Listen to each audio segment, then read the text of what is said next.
后来这大 S 为着流感来过身，嘛引发着济民众抢注着流感的预防针。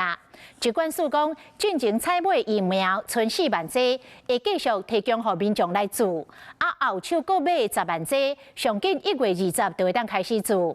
另外，伫个下港有医生来发现，有袂少少年人是互长辈来做这个流感的预防针。你看，像明天这个寒流一来，有可能再更对，没错，这个流感不会马上消失的啦，它至少会流行到夏天的啦。民众下班无伫咧休息，巴肚枵，先去诊所排队等注疫苗。有人透早目睭被金，嘛先来诊所排队等注预防针。最近有看到那个日韩那边就是流感爆发，然后刚好下个月要出国。因为疫情得到流感过身的消息，和真侪民众拢真要紧家己的身体健康。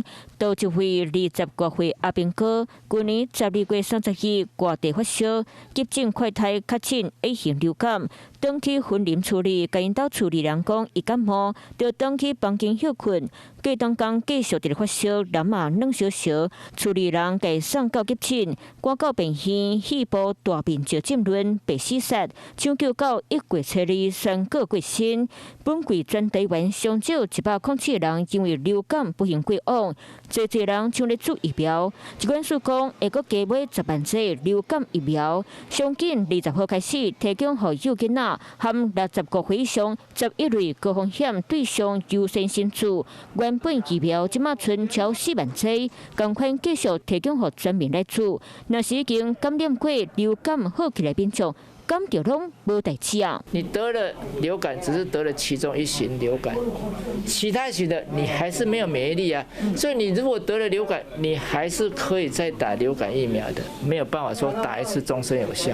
甚至有些不稳定的病毒、会突变的病毒，甚至没有疫苗打的也有。医师讲，疫苗的防护力差不多是6个月，无论是做过疫苗或者是得过流感的人，无代表得过病毒就会帮你刷。